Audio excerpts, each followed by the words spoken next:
This motion here as his tibia goes from being forward to boom, popping backwards right there is about as clear of an example of the role of the ACL in the knee. Welcome back, everybody. I'm Dr. Brian Sutterer, and in this video, we're going to be taking a look here at what happened with Alabama star receiver Jameson Williams in tonight's national title game. Unfortunately, by video, this is about as clear of an example of the mechanism of an ACL tear as you can see.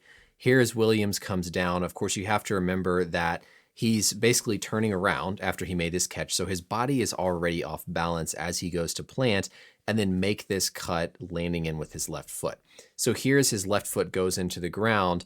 One thing you do see a little bit of, that turf slides, which is something people will talk about here playing on this synthetic turf. But you can see how his body, his torso, is basically leaning over that injured side. That's one thing to look for.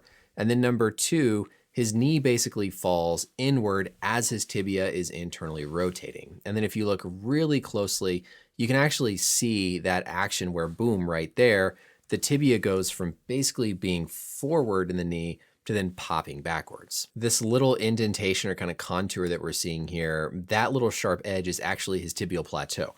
It's basically the front part of his tibia that's translated anterior, meaning here towards the front of his body, basically because of an injury to likely that ACL. And then as he continues through the play, you see it there make that shift, boom, kind of back up into its normal position within the knee joint. If we look from the backside, we can see the same thing here. Again, that body, number one, is going to be rotated, kind of leaning over the injured side.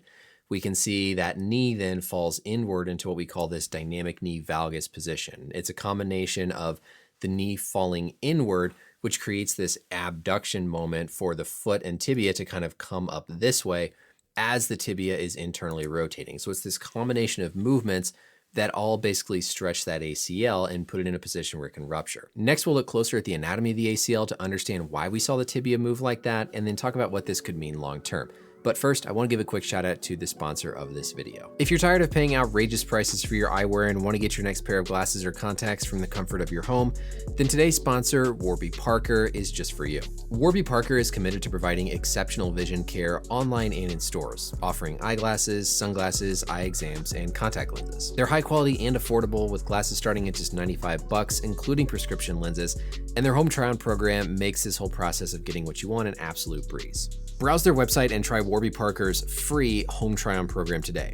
Order 5 pairs of glasses to try at home for free for 5 days. There's zero obligation to buy, it ships completely free, and even includes a prepaid return shipping label. You can try them on from the comfort of your own home, removing the stress of buying something that you don't actually like when it arrives. Click the link down below to try 5 pairs of glasses free from home at warbyparker.com/BrianMD. It's also a great way to use up those FSA or HSA dollars. Put them to good use on Warby Parker prescription eyeglasses, sunglasses, contact lenses, and even an eye exam. Take away the stress of buying your next pair of glasses or contact lenses, and check out the link in the description below to also help support the channel. Thank you again to Warby Parker for sponsoring today's video, and let's get back to our learning. With our biodigital anatomy tool here, I've highlighted a left knee and specifically shown the ACL in the middle. Now we're going to make the femur here a little bit more translucent so that it's easier to see basically the structure of the ACL inside. So now if we're looking from the outside in, you can see how the ACL runs from the front of the tibia or the anterior of the tibia towards the posterior or back of the femur. Imagine that ACL is just like a rope holding those two bones together. So if the rope tears, then the tibia is going to be allowed to move freely forward relative to the femur.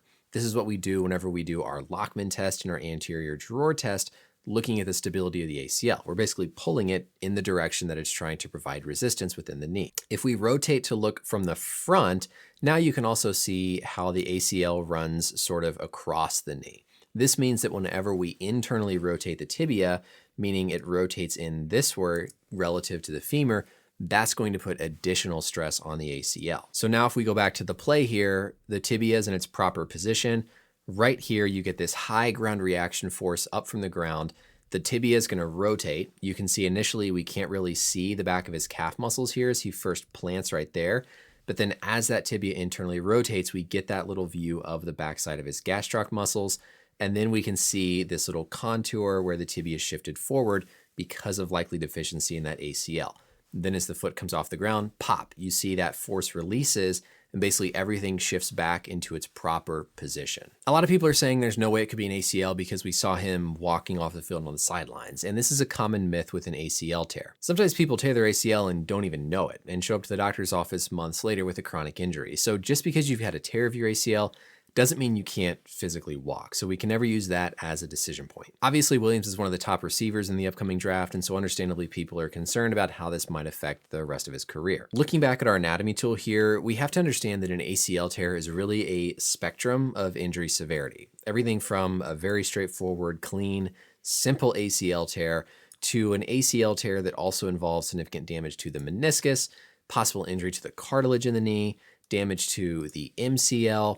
There's a lot of other structures in the knee that can become injured when you have an ACL tear.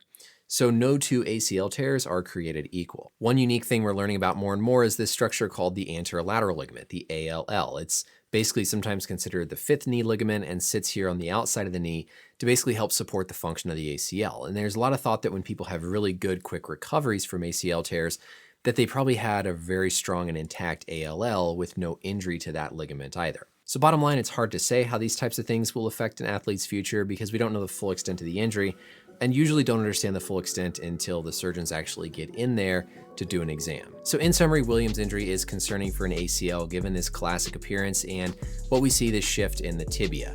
He comes down here and he plants. As he plants, that knee is going to fall inward with some tibial internal rotation, trunk leaning over the injured side. As he does that, it's going to impart stress on the ACL, the ligament inside the knee, which is helping to prevent that tibia from translating anterior.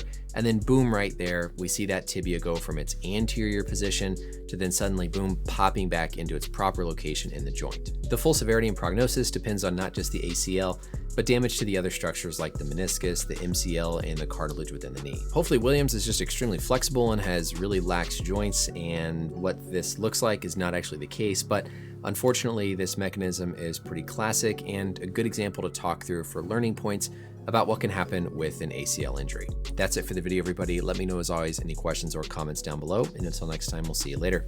Bye.